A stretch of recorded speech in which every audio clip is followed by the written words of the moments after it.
நீங்க சபைக்கு வரும்போது என்ன எதிர்பார்ப்போடு வரீங்க? இன்னைக்கு ஆண்டவர் எனக்கு வேண்டியதை பேசணும். நான் ஏசப்பா விரும்பாததை விடணும். நான் ஏசப்பா கூட இன்னும் கொஞ்சம் ஒட்டி உறவாடணும். நான் ஏசப்பாவுக்கு நன்றி சொல்லணும். அப்படிங்கிற எதிர்பார்ப்போடு நீங்க வாரம் சர்ச்சைக்கு வாங்க. அதுக்கப்புறம் உங்க வாழ்க்கையை பாருங்க. பிரியமானவனே, உன் ஆத்துமா வாழுகிறது போல எல்லாவற்றிலும் வாழ்ந்து சுகமாயிரு. உன் ஆத்துமா வாழ்ந்துட்டனாலே நீ எல்லாத்திலையும் வாழ ஆரம்பிச்சிருவ.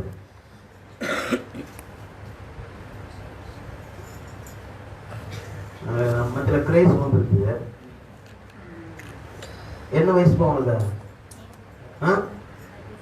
36 ஏஜ். 36 வருஷத்துக்கு பின்னால போய் பாத்தீங்கன்னா அந்த அம்மா எப்படி இருந்திருக்காங்க? இருக்க மாட்டாங்க. கற்பத்தில் இருக்க மாட்டாங்க. பிறந்துதானப்பா. Very good. பயங்கர சயின்டிஸ்ட் கார்த்திக். கார்த்திகை எலக்ட்ரிக் படிக்க வச்சிருக்கு, நர்ஸ் படிக்க வச்சிருக்கு. Very good. கவனிங்கப்பா. 36 வருஷத்துக்கு அவன் சொன்ன கரெக்ட் தான். பிறந்திருக்கே மாட்டாங்க. ஆனா கற்பத்துல இருக்காங்கல்ல, சரி கற்பத்துல குழந்தையா இருக்காங்க. பிறந்தவன் என்னாச்சு? பிறந்தவன் என்னாச்சு? சரி ஒரு குழந்தைய 36 வருஷத்துக்கு தேவனுடைய வாக்கியங்களின் மூல உபதேசங்களை மறுபடியும் அரைச்ச மாவ தினமும் அரைக்க வேண்டியதா இருக்கு. காரணம் நீ மாறல. காலத்தை பார்த்தா நீ என்ன ஆயிருக்கணும்? பாஸ்டரா மாறி இருக்கணும். காலத்தை பார்த்தா நீங்க என்ன செஞ்சிருக்கணும்? நான் 5 வருஷத்துக்கும் மேல சர்ச்சைக்கு வந்துட்டு இருக்கிற பாஸ்டர் சொல்றவங்க எத்தனை ஆத்துமாக்கள் நீங்க ஆதாயப்படுத்தீங்க? அதுதான் உங்களுடைய நீங்கள் யார் என்று நிரூபிக்க.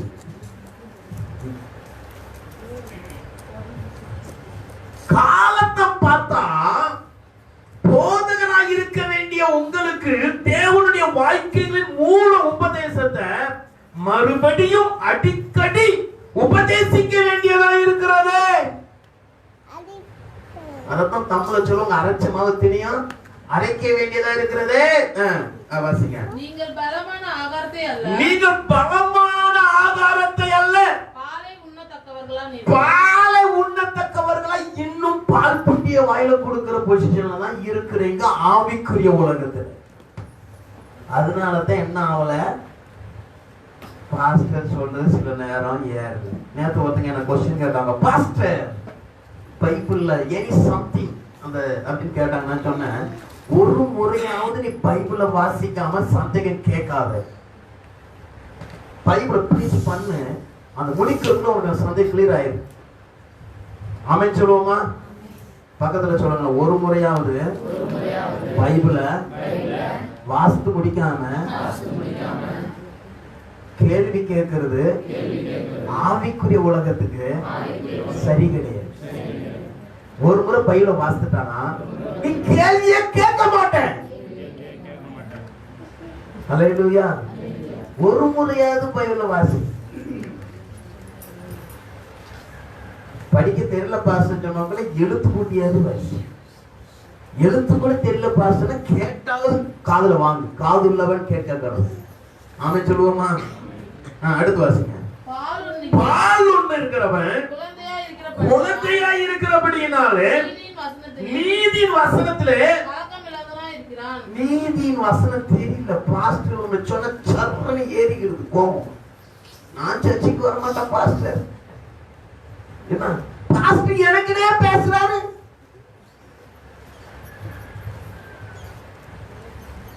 பாஸ்டர் திட்டுறாரு.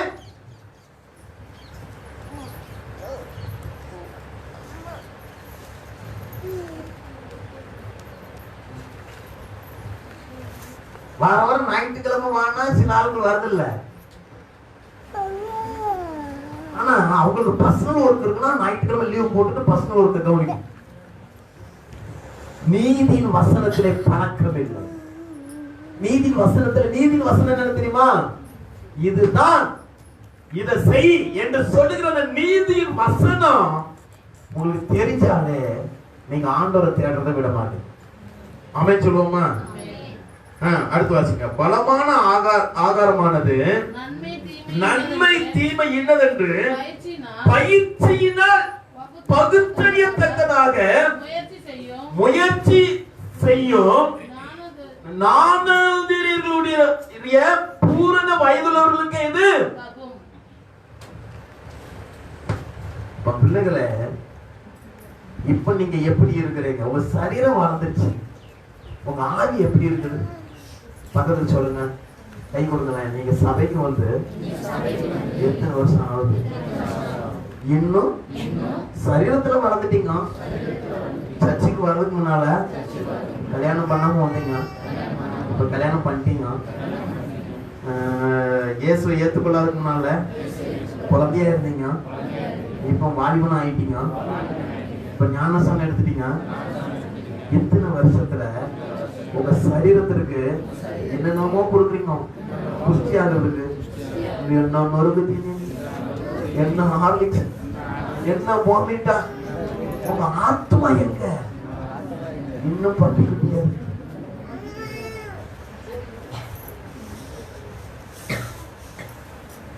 நீங்க வளரும். பிரியமானவனே, உன் ஆத்மா வாழ்கிறது போல நீ எல்லாவற்றிலும் வாழ்ந்து சுகமாயிரு. உன் ஆத்மா வாழ்ந்தாலேப்பா நீ வசனத்துப்படி வாழ ஆரம்பிச்சு. ஆமென் சொல்லுவோமா? இங்க இருக்கிற அநேகரை விட நான் வயசுல குறைந்தவர். ஆனாலும் என் ஆத்மா உங்களை விட முதுமையா இருக்கிறதுனாலதான் உங்களுக்கு என்ன போதகனா மாத்திருக்கு. அல்லேலூயா. உன் ஆத்மா வளரட்டும்பா. பாஸ்டர், என் சரீரம் வளர்றதுக்கு தின ஹார்லிக்ஸ் போமிட்டா அடிச்சு வாங்குறேன், கூட சேர்ந்து என்னென்னமோ ஆகுது. பரவாயில்ல, உன் ஆத்மா வாழ்றதுக்கு வசனத்தை தியானம். ஆண்டவர் நல்ல ஆராதி, ஆண்டவருக்காக ஊழியம் செய். கர்த்தருக்கு வேண்டியதை இயேசுப்பா சொன்னார்ல, பரமண்டலங்களில் உங்களுடைய சித்தம் செய்யப்படுகிறது போல இந்த பூமியிலையும் செய்யப்படுவதாக. கர்த்தருடைய சித்தத்தை இந்த பூமியில நீ செய்யாத, நீ ஆத்மா வளரும். இந்த சங்கீத விளக்கு எடுக்கிற பிள்ளைங்களாம் கேட்பாருங்க, நல்லதான் ஆடுவாங்க ஓடுவாங்க. நாளைக்கு ஞாயிற்றுக்கிழமை நம்ம தான் சங்கீத விளக்கத்தை எடுக்கணும்னு சொல்லும் போது நான் ரொம்ப ரிலாக்ஸா இருக்கிற பாசம் சொல்றவங்க இருக்கிறீங்களா? எனக்கே பயம் வருதுங்க. ஒவ்வொரு நாளும் தேவ சமூகத்துல உட்கார்ந்து வார்த்தைகளை எழுதுகிறேன்.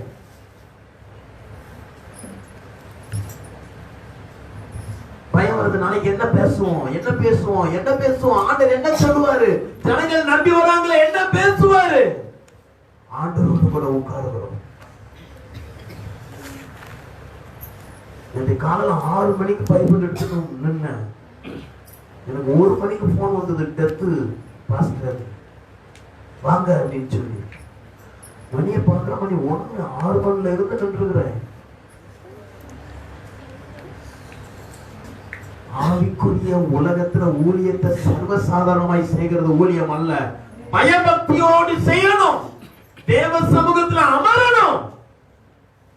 ஆண்டவர் சமூகத்துல அமராத ஒருத்தங்க பாட்டு பாட கூட தகுதியற்றவங்க.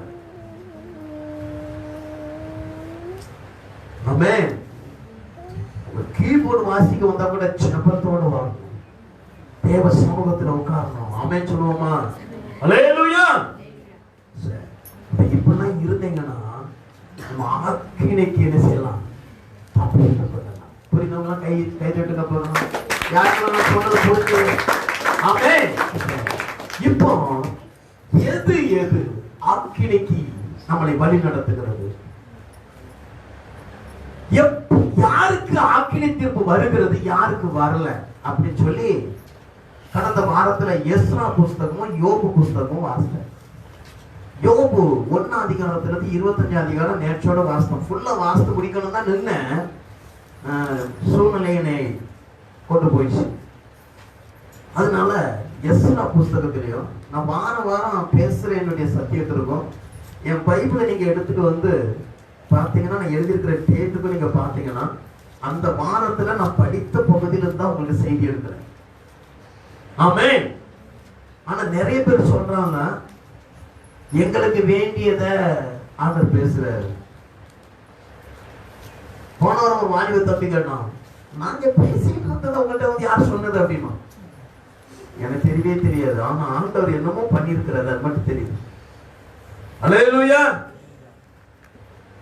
ஏன் இதை சொல்லுகிறேன்னு சொன்னா, நேர்த்தியானதை தான் கதை பேசுவேன்.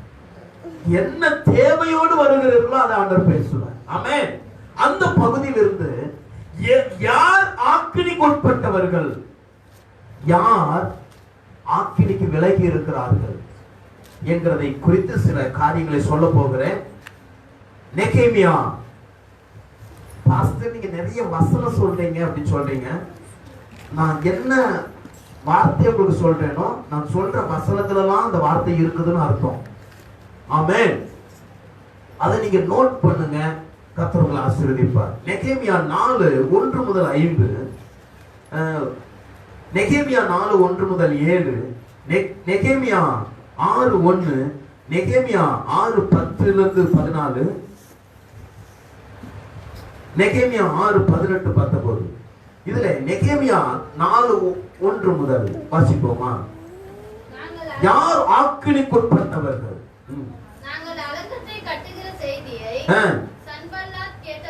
சம்பல்லாத் கேட்டபோது அவன் கோபித்து எரிச்சல் அடைந்து யூதரோடு சம்பாஷணை சங்கந்தம் பண்ணி, அந்த அற்பமான யூதர் செய்கிறது என்ன? அவர்களுக்கு இடம் கொடுக்கப்படுமோ? பலியிடுவார்களோ? ஒரே நாள்ல முடித்து போடுவார்களோ? சுட்டெரித்து போடப்பட்ட மண்மேடுகளான கற்களை உயிர் கொடுப்பார்களோ?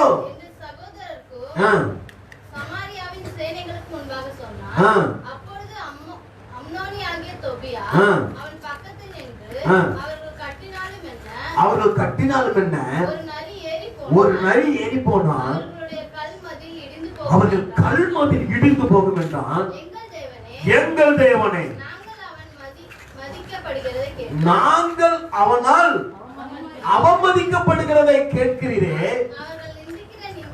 அவர்கள் நிந்திக்கிற நிந்தனையை அவர்கள் தலைமேல் திருப்பி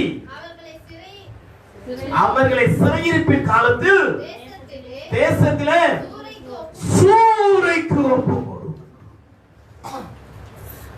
யாருக்கு அந்த ஆக்கினை தீர்ப்பான்? அவன் 70 வருஷம் போய் பாபிலோன்ல அடிமையா இருக்கிறான். யூதர்கள் சிதறி இருக்கிறாங்க. தேவாலயம் இடிக்கப்பட்டிருக்குது. அலங்கங்கள் இடிக்கப்பட்டிருக்கிறது. ஆண்டவர் ஆபிரகாமுக்கு கொடுத்த வாக்குத்தத்த பூமி சூறையாடப்பட்டிருக்கிறது. இப்போ எஸ்ரா, நெகேமியா, மொர்தெகாய், தானியேல், எஸ்தர், இவங்கெல்லாம் கோரேஸ் ராஜா சொன்ன உடனே வந்து ஆலயத்தை கட்டும் போது இவன் கிண்டல் பண்ணான். அவன் ஆக்கினிக்கு கர்த்தர் ஒப்பு கொடுக்கிறார். கைவிட்டுவோமா? உனக்கு விரோதமா, உன்னுடைய ஆர்வத்துக்கு விரோதமா, உன்னுடைய ஆவிக்குரிய வளர்ச்சிக்கு விரோதமா ஒருத்தர் செயல்படுறானா அவன் ஆண்டவர் சூறைக்கு ஒப்பு கொடுப்பார். அல்லேலூயா. ஆமென். அடுத்து நெகேமியா 5:1, நெகேமியா 5:6, நெகேமியா 5:13,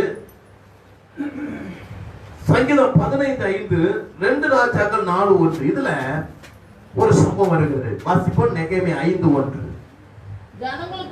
ஜனங்களுக்குள்ளே அநேகரும் அவருடைய ஸ்திரீகளும் யூதராகிய தங்கள் சகோதரர் மேல் முறையிடுகிற பெரிய கூக்குரல் உண்டாயிற்று. அது என்னவென்றால், அவர்களில் சிலர் நாங்கள் எங்கள் குமாரரோடும் எங்கள் குமாரத்திகளோடும் அநேகரானபடியினால் சாப்பிட்டு பிழைக்கும்படிக்கு நாங்கள் தானியத்தை கடனாக வாங்கினோம் என்றார்கள். வேறு சிலர் எங்கள் நிலங்களையும் எங்கள் திராட்சை தோட்டங்களையும் எங்கள் வீடுகளையும் நாங்க வட்டிக்கு பணம் வாங்கி இந்த பஞ்சத்திலே தானியம் வாங்கினோம் என்றார்கள். இன்னும் சிலர் ராஜாவுக்கு தீவை செலுத்த நிலங்கள் மேல இன்னும் கொஞ்சம் பணத்தை வாங்கணும். இத வாங்கினோம். 6வது வசனம் வாசிங்க. அவர்கள் கூக்குரலையும் இந்த வார்த்தைகளையும் நெகேமியாவான நான் கேட்டபோது மிகவும் கோபப்பட்டு என் மனதிலே ஆலோசனை பண்ணி பிற்பாடு பிரபுக்களையும் அதிகாரிகளையும் கடிந்து கொண்டு நீங்கள் அவரவர் தங்கள் சகோதரர் மேல் ஏன் வட்டி சுமத்துகிறீர்கள்? பக்கத்துல சொல்லுங்க, கை விடுங்க. யாருக்கு ஆக்கினே தெரியுமா? வட்டிக்கு விட்ட ஆக்கினை. வட்டிக்கு வாங்குறது பாஸ்டர் ஆக்கினே இல்லையா? வாங்கினது திரும்ப கொடுக்கலன்னா கூட உனக்கு ஆக்கினே வரும். நீதிமான் வாங்கினதை திரும்ப கொடுப்பான்.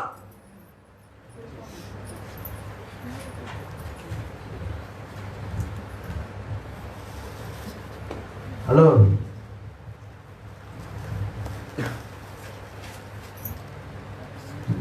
சொல்றான் அவன் அலங்கத்தை கட்டிட்டு இருக்கிறான். திடீர்னு பார்த்தா எல்லா ஜனங்கள் வாழ்க்கையில ஒரே கூப்பாடு. என்ன போய் கேட்டா ஒருத்தர் சொல்ல என் பிள்ளைய அடிமையா வச்சிருக்கிறான், ஒருத்தர் சொல்ல சாப்பாடுக்கு வாங்கின பையனை தொந்தரவுப்படுத்துறான், ஒருத்தர் சொல்ல என் நடத்து மேல வச்சு வட்டிக்கு கொடுத்தவங்க யாரும் கிடையாது, யூதர்களுக்கே கொடுத்து.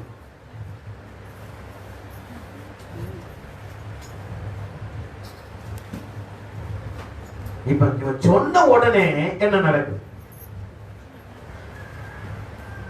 வாசிப்பா, விட்ட வசனத்தில் வருது. அவர்களுக்கு விரோதமாக பெரிய சபையை கூடி வர செய்து அவர்களை நோக்கி புறஜாதியருக்கு விற்கப்பட்ட யூதராகிய எங்கள் சகோதரரை நாங்கள் எங்கள் சக்திக்கு தக்கதாக மீட்டிருக்கையில் நீங்கள் திரும்ப உங்கள் சகோதரரை விற்கலாமா? இவர்கள் நமக்கு நம்ம சகோதரர் நம்மட்ட அடிமையா மாறலாமா கடனுக்கு? அப்பொழுது அவர்கள் மௌனமா இருந்தாங்க. வசனத்தை ஆதாரம் காமிக்கலாம். வட்டியெல்லாம் இப்படி கொடுத்தா பைபிள்ல சாபம் போட்டிருக்குது. சொன்னோடனே மௌனமாயிட்டான். பக்கத்துல சொல்ல கை கொடுங்க. ஹலோ, தவறை சுட்டி காட்டும் போது மௌனமா இருந்து ஏற்றுக்கொள்ளணும். நமக்கு 1000 தெரியுமை பேசக்கூடாது.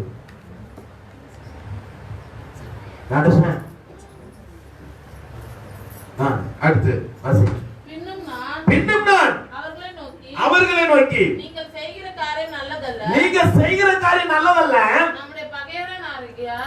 கரெக்டா வாசிப்பா.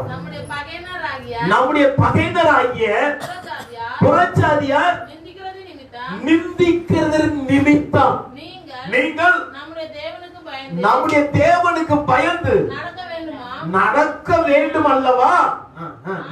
நானும் என் சகோதரரும் என் வேலைக்காரரும் இவ்விதமாகவா பணமும்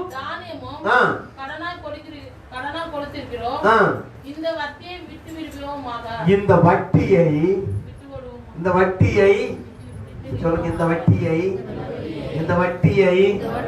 விட்டு விடுவோமாக. அப்பாலே போ சாத்தான். எனக்கு என் ஊழியத்துல நான் கண்டுபிடித்த பாடம், எந்தெந்த பேரண்ட்ஸ் வட்டிக்கு விட்டாங்களோ அவங்க காலத்துக்கு அப்புறம் அவங்க பிள்ளைங்க நடுரோட்ல வரணும். மசாஜ் வாழ்க்கையில பணம் தேவை, அவசியம் அல்ல. நம்ம சாப்பாட்டுக்கு சைடிஷ் நிறைய வைக்கிறோம்ல, ஒவ்வொரு பொரியல், அதே மாதிரி பணம் நம்ம வாழ்க்கைக்கு ஒரு அவசியமான பொருள். ஆனா அது நம்மளை ஆளுகை செய்யக்கூடாது. நம்ம தான் அதை ஆளுகை செய்யும். ஆமென் சொல்லுவோமா? நெஞ்சில கை வைங்க. என் சரீரமே நீயோ பணமோ என்ன ஆளுகை செய்ய முடியாது. நான் சொல்றதுதான் நீ கேட்கணும். நான் தர்றதுதான் நீ சாப்பிடணும். நீ கேட்கிறத நான் தர மாட்டேன். இல்லையா? பணம் பொருளுங்க. கொரோனால எவ்வளவு பேர் போய் சேர்ந்தாங்களா? என் பணத்தை வச்சு சுகமா இருக்கலாம்ல?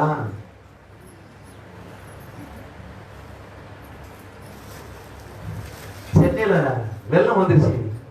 என் பணத்தை எடுத்துட்டு பொறுமையே தண்ணியெல்லாம் லாக் பண்ணிட்டு பணத்தை எடுத்துட்டு வெளியே வர வேண்டியதானே? கூட்டின பிறகுல பணத்தை வச்சு உயிரை காப்பாத்த வெளியே வந்தல புத்தி இல்ல? எது அவசியம்?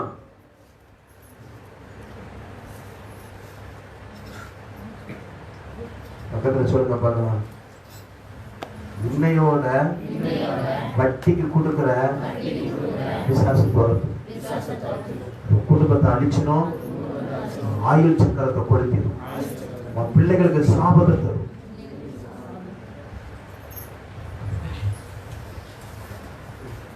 ஐஸ்வர்யம் உள்ள பெண்கள் கர்த்தருடைய ஊழியத்துல போட்டாங்க. அடுத்த வாசி. நீங்கள் இன்றைக்கு அவர்கள் நிலங்களையும் அவர்கள் திராட்சை தோட்டங்களையும் ஒலிவத் தோப்புகளையும் அவர்கள் வீடுகளையும் நீங்கள் பணத்திலும் தானியத்திலும் திராட்சரசத்திலும் எண்ணெயிலும் 101 விதமாக அவர்களிடத்தில் தண்டி வருகிற வட்டியையும் அவர்களுக்கு திரும்ப கொடுத்து விடுங்கள். அதற்கு அவர்கள் நாங்கள் அதை திரும்ப கொடுத்து விட்டு இனி அப்படி அவர்களிடத்தில் கேட்க மாட்டோம், நீ சொல்கிறபடியே செய்வோம் என்றார்கள். அப்பொழுது நான் ஆசிரியர்கள் கைதட்டுங்கள். இதுதான் மனதிருப்பது. நெகேமியா சொன்ன உடனே கேட்கணும்.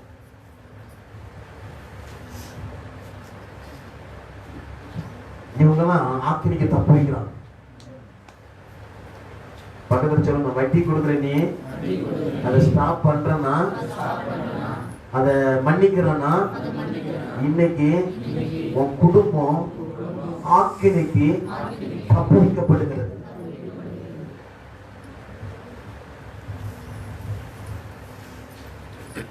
ஒரு நாள் வெட்டி, 2 நாள் வெட்டி, குழுல வாங்கி கொடுத்து வச்சுக்கிட்டு சம்பாதிக்கிறது.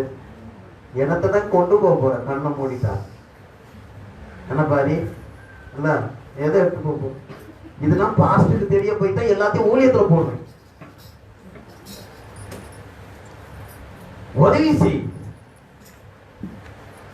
உதவி செய்யாம இருக்காது. வட்டிக்கு போட்ட புரிஞ்சவங்க கைதறி கத்துக்கு சொல்லு பாருங்க.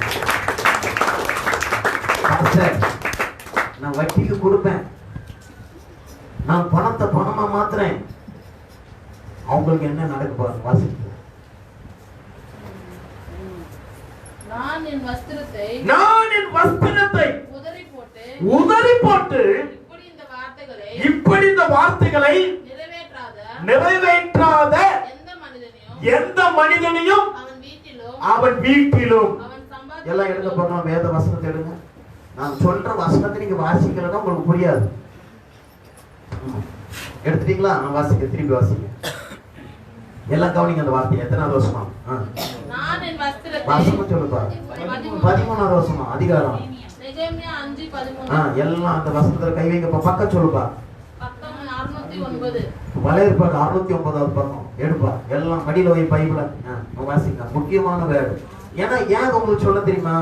நாளைக்கு இயேசு உங்களை பொருளாதாரத்துல ரொம்ப ஆசீர்வதிச்சு வைப்பாரு, உங்களை உயர்த்தி வைப்பாரு. நீங்க கோடீஸ்வரனா இருப்பீங்க. ஆமென். அந்த நேரத்துல பணத்தை நம்பி நீ வாழக்கூடாது. பணம் தான் ஒன்ன நம்பி இருக்கணும். ஆமென் சொல்லுவோமா? அல்லேலூயா. வாசிங்க. நான் என் வஸ்திரத்தை உதறி போட்டு இப்படி இந்த வார்த்தையை நிறைவேற்றாத எந்த மனிதனையும் அவன் வீட்டிலும் அவன் சம்பாத்தியத்திலும் இருந்து தேவன் அவனை உதறி போடுவாரா. இந்த சாபத்தை எனக்கு நிறைய பேரண்ட்ஸ் பிள்ளைகள் சேர்த்து வைக்கிறான்.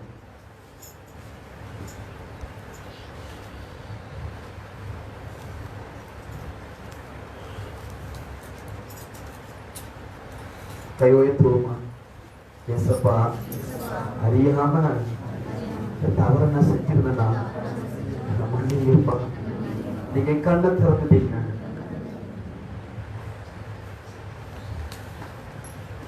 அல்லேலூயா.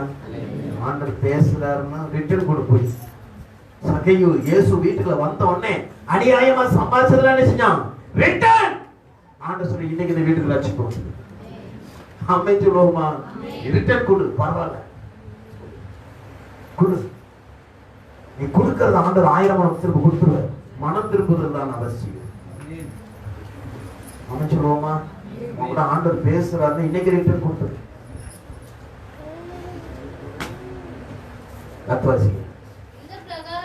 இந்த பிரகாரமாக அவன் உதறி போடப்பட்ட வெறுமையாய் போவானாக. அதற்கு சபையார் எல்லாரும் ஆமென் என்று சொல்லி கைதட்டுமா?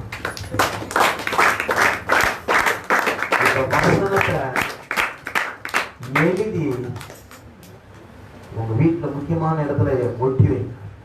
உங்க பிள்ளைங்களுக்கு அதை கத்துக் கொடுங்க. ஆமென். பக்கத்துல கை கொடுக்கலாம். ஆண்டவரே, இயேசுவை நம்புறதுனால உங்க ஆத்துமா கர்த்தருக்கு பிரியமா இருக்கிறதுனால ஆண்டவரே நிறைய பொருளாதாரம் தருவாரு, நிறைய பணம் தருவாரு, நிறைய காரியம் தருவாரு. ஆனா அதுக்கு பின்னாடி நீங்க போக கூடாது. அதை நீங்க வட்டிக்கு விடக்கூடாது.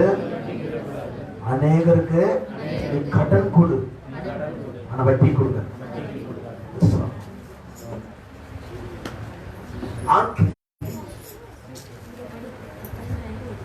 வாசிப்போமா? அடுத்த ஒரு காரியம் சங்கீதம் 15:5.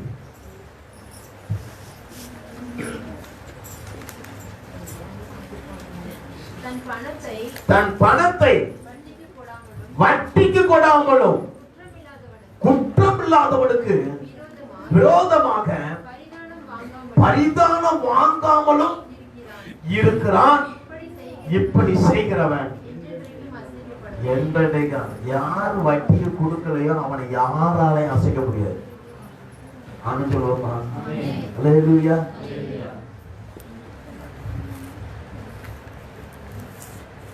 ஆண்டவர் நிறைய கொடுத்தாருன்னா தேவனுடைய ராஜ்யத்திற்கு அது செலவு. அது எரியும். எங்க பாஸ்டர் சொல்லி கொடுப்பாரு, இந்த பக்கம் அந்த கட்சி போட்டா இவனை அடிச்சு போயிடுவான், இந்த சைடு போட்டா இவனை அடிச்சு போயிடுவான், மேல போட்டா என் தலைமையிலே தான் ஓடும்.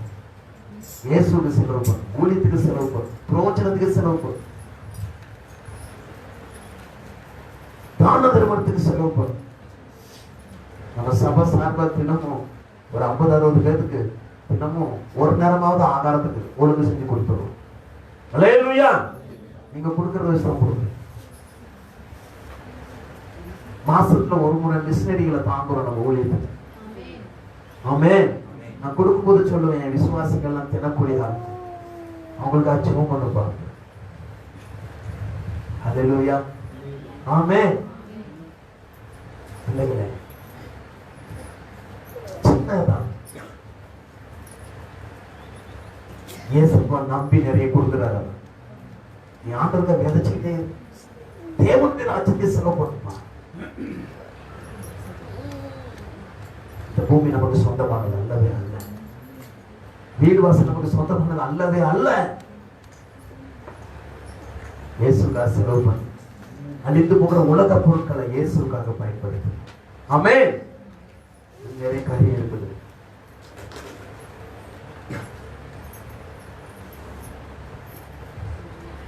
நெகேமியா 9:16, நெகேமியா 9:28-30, 2 நாளாகமம் 26:16, நெகேமியா 9:29, நெகேமியா 9:16 வாசி. எங்கள் பிதாக்களாகிய அவர்களோ அகங்காரமாய் நடந்து தங்கள் கழுத்தை கடினப்படுத்தி செவி கொடாதே போனார்கள். நம்ம ஆண்டவருடைய வார்த்தைக்கு செவி கொடாம போனோம்னா நம்மளால ஆக்கினை திரும்ப வரும். ஆக்கினை கர்த்தர் ஏற்படுத்துவார்.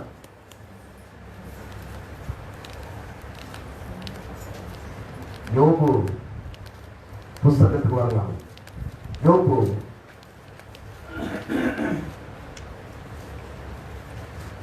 யோபுடைய சகோதரனான நாகமத்தியான எலிப்பாஸ் சொல்லுகிறான், நிறைய காரியங்கள் இருக்கிறது, நான் சொல்லுகிறேன், எழுதி கொள்ளுங்கள். யோபு 4:7-8, யோபு 15:14, யோபு 15:16, யோபு 15:20, யோபு 15:30, யோபு 11:2, யோபு 22:1, யோபு 22:5. இதுல எலிப்பாஸ் யாரு ஆக்கினை தீர்ப்புக்கு ஏதுவாய் தேவனுக்கு பிரியமில்லாத இடத்துல இருக்கிறாங்கன்னு சொல்லுகிறான். நிறைய நல்ல நல்ல வார்த்தைகள் இருக்கிறது.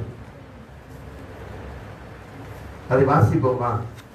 யோபு 4:7-8 வாசி. குற்றமில்லாமல் அழிந்தவன் உண்டோ? அதை நினைத்து பாரு. நான் கண்டிருக்கிறபடி அநியாயத்தை உழுது தீவினையை விதைக்கிறவன்.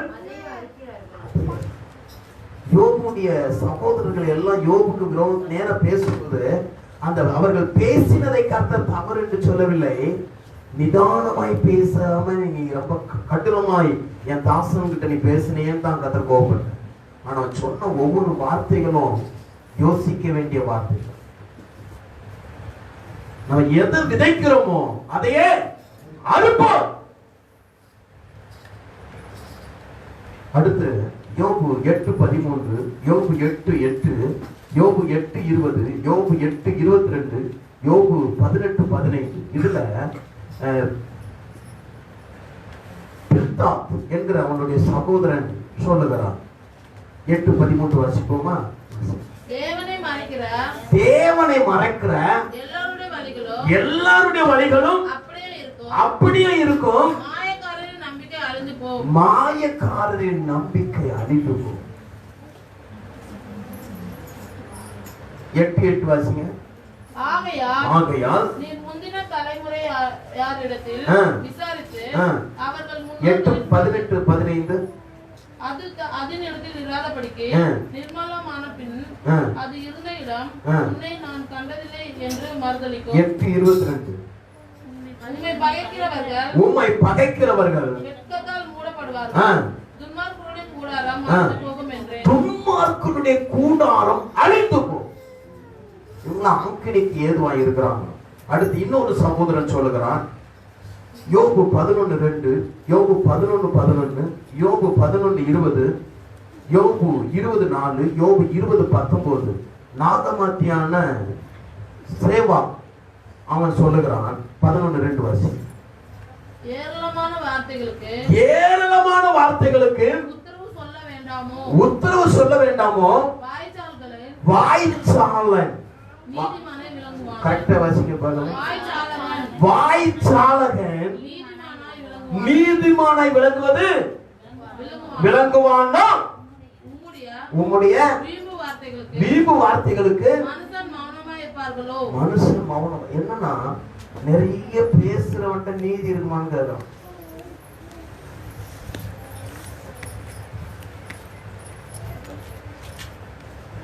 அவசர பக்கத்துல கைகள் சொல்லுவேன். கேட்கறதுக்கு ரொம்ப தீவிரமா இருக்கணும், பேசுறதுக்கு ரொம்ப ஞானமா இருக்கும். பொருள் தொலைஞ்சிட்டா கூட வாங்கிக்கலாம், கண்டுபிடிச்சிடலாம். சொல்லு விழுந்ததுன்னா ரிட்டர்ன் எடுக்க முடியாது.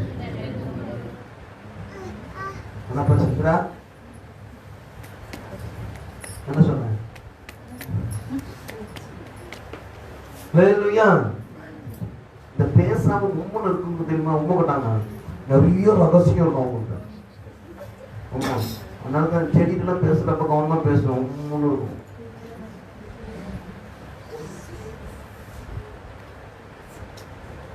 பேசுறவங்க மனதிலிருந்து பேசுவாங்க, கள்ளங்கபடிலாம் பேசுறவங்க அதெல்லாம் ஏற்றுக்கொள்வேன்.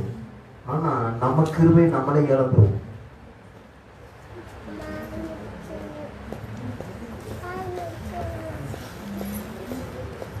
இப்பதான் சித்திரை சொல்லுது, நம்ம மௌனமா இருந்தாலும் எனக்கு வீட்டுக்கார ரசிக்க விட்டுருப்பானோ அப்படிங்குது. ஆமா வேணா பாடுறேன். விசுவாசிக்கலாம் வாரத்துல ஒரு நாள் மௌன விரதம் இருங்கப்பா, பேசாம இருந்து பாருப்பா. வாரத்துல ஒரு நாள் வாய்க்கு பாசிட்டிவ் இருந்து பாருங்களேன், உங்களுக்கே தெரியும் நீங்க யாரு. உங்களுக்கு இருக்கிற நிறைய கிருபை வெளியே வரும். ஹல்லேலூயா. கைதட்டுங்க பாருங்க. ஆமென்.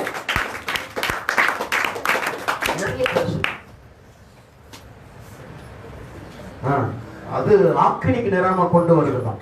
மத்தேயு 12 அதிகாரத்தில் கூட சொல்லுகிறது, மனுஷன் பேசும் வாசிப்போமா? மத்தேயு 12 எழுதாத வார்த்தை. ஆண்டவர் கொடுக்கிற அந்த காரியத்துக்காக சொல்கிறோம். மத்தேயு 12 அதிகாரம். இந்த மைக் ஆஃப் பண்ணியிருப்பாங்க. மத்தேயு 12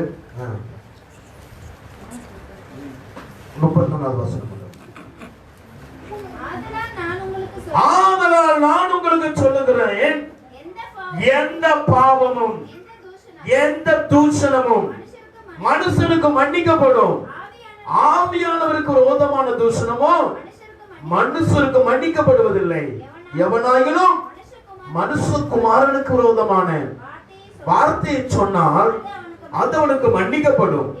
எவனாயிலும் பரிசுத்த ஆவிக்கு விரோதமாய் பேசினால் அது சொல்லுப்பா, அது இன்மையிலும் மறுமையிலும்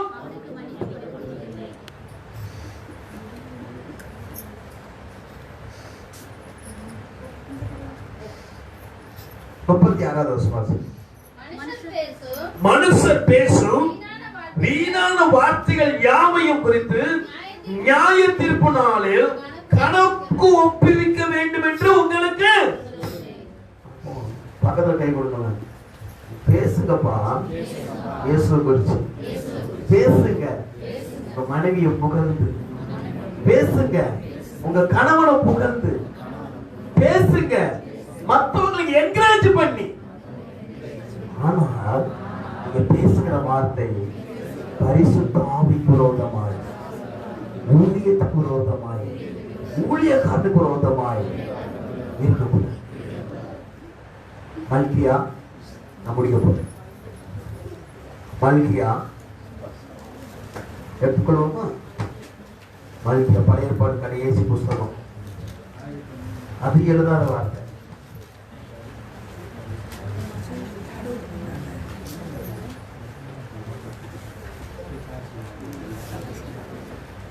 மூன்றாவது அதிகாரம் 16வது வருஷம், பக்கம் 1106. அப்பொழுது கர்த்தருக்கு பயந்தவர்கள் ஒருவரோடு ஒருவர் பேசிக் கொள்வார்கள். கர்த்தர் கவனித்து கேட்பார். கர்த்தருக்கு பயந்தவர்களுக்காகவும் அவருடைய நாமத்தை தியானிக்கிறவர்களுக்காகவும் ஞாபக புஸ்தகம் ஒன்று அவருக்கு முன்பாக எழுதப்பட்டிருக்கிறது. பக்கத்தில் கை கொடுக்கணும். ஹலோ, நீங்க பேசுறத யார் கவனிக்கிறாங்களோ இல்லையோ ஆண்டவர் கவனிச்சுட்டே இருக்கிற, எழுதி வைக்கிற.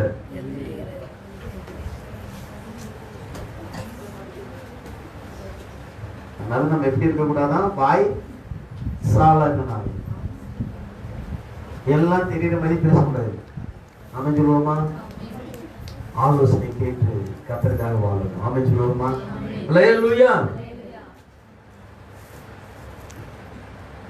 அடுத்த இன்னொரு சகோதரன் யோபு சொல்லுகிறான், யோபுவே சொல்கிறான், யார் ஆக்கினைக்கு ஏதுவான குற்றம் உள்ளவர்களாய் இருக்கிறார்கள் என்று சில கருத்துக்கள் அதில் இருக்கிறது. யோபு 6:7, யோபு 6:14, யோபு 3:25, யோபு 6:21, யோபு 6:25-26, யோபு 9:4, யோபு 9:13, யோபு 9:22, யோபு 13:14, யோபு 13:10, யோபு 12:4, யோபு 12:6, யோபு 16:2, யோபு 16:20, யோபு 17:2, யோபு 17:5, யோபு 7:10, யோபு 19:2, யோபு 19:5, யோபு 24:13, யோபு 24:19.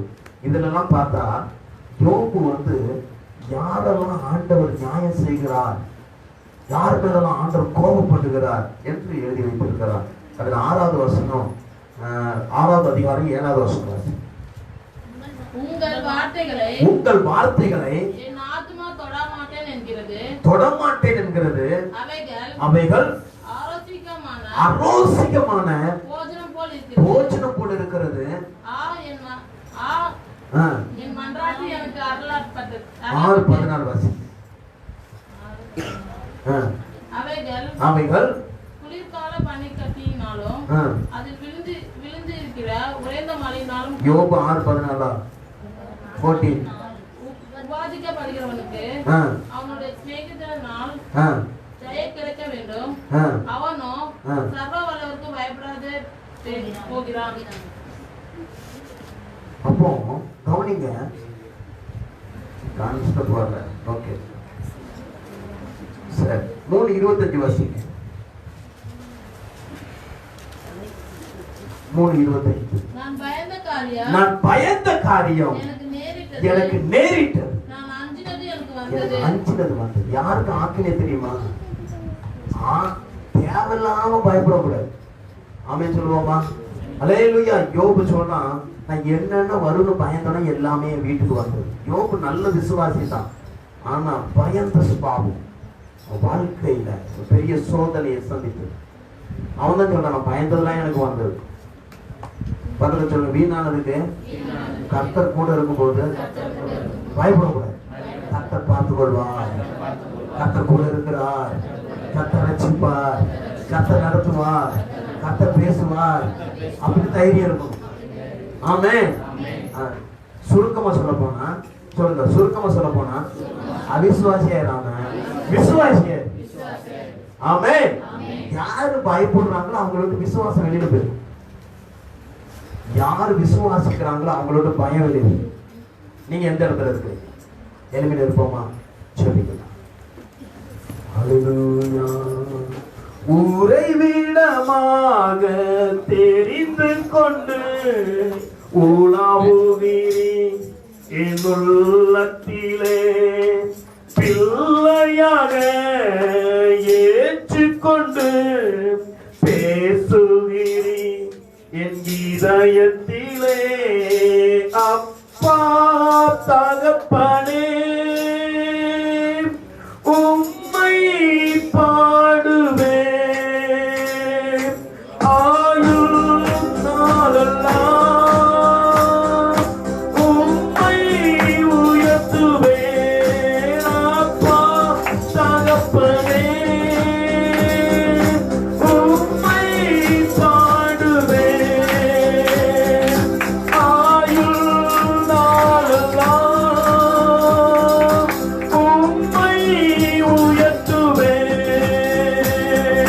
நீதிக்கும் அநீதிக்கும் சம்பந்தம் ஏது? ஒளிக்கும் இருளுக்கும் ஐக்கியம் ஏது? நீதிக்கும் அநீதிக்கும் சம்பந்தம் ஏது? ஒளிக்கும் இருளுக்கும் ஐக்கியம் ஏது? விட்டுவிட்டேன், பிரிந்துவிட்டேன், தீட்டானதை நான் தொடமாட்டேன்.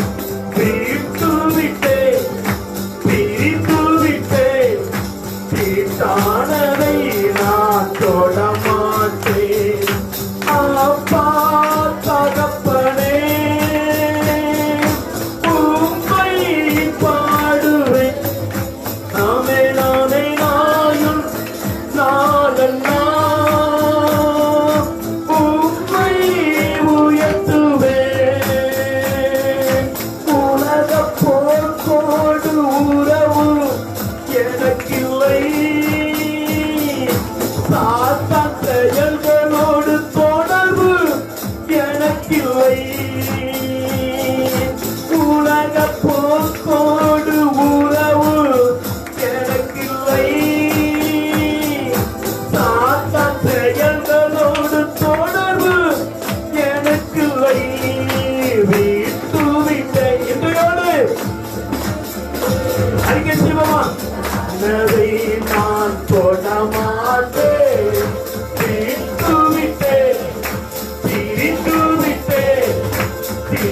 ஆனதை நான் தொட மாட்டேன்.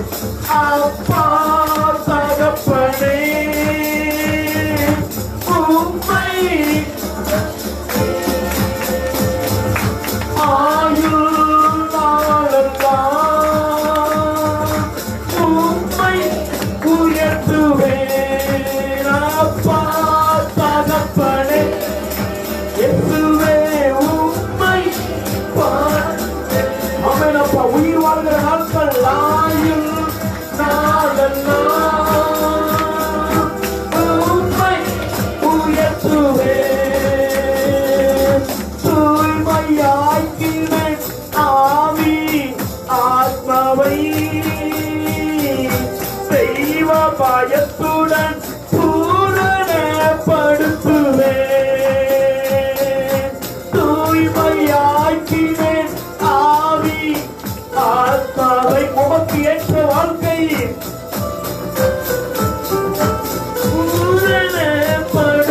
பூரணப்படுத்துவேன். விட்டுவிட்டேன் பிரித்துவிட்டேன் தீட்டானதை நான் தொட மாட்டேன். விட்டுவிட்டேன் தீட்டானதை நான் தொட மாட்டேன். அப்பா தகப்பனே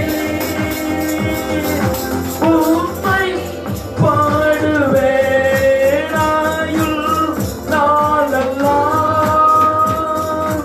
உம்மை உயர்த்துவேன். அப்பா தகப்பனே இயேசுவே ஆயுள் நாளெல்லாம்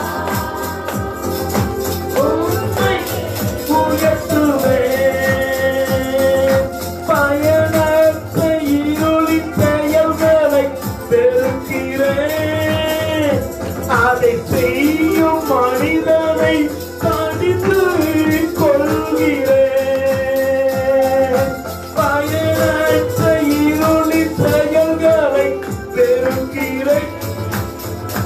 அதை செய்யும் மனிதனை கடிந்து கொள்கிறேன். விட்டுவிட்டேன் பிரித்துவிட்டேன் தீட்டானதை இனி தொட மாட்டேன். சொல்லுவோம். உம்மை கோபப்படுத்துகிற காரியம், உம்மை வேதனைப்படுத்துகிற காரியம், சத்தியத்துக்கு விரோதமான காரியம் விட்டுவிட்டேன் பிரித்துவிட்டேன் தீட்டானதை நான்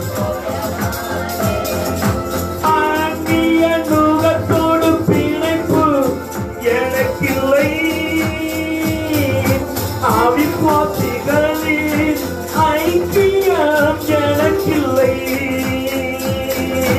அந்நிய நுகத்தோடு பிணைப்பு எனக்கில்லை. ஒரு தீர்மானத்தோடு அவிசுவாசிகளின்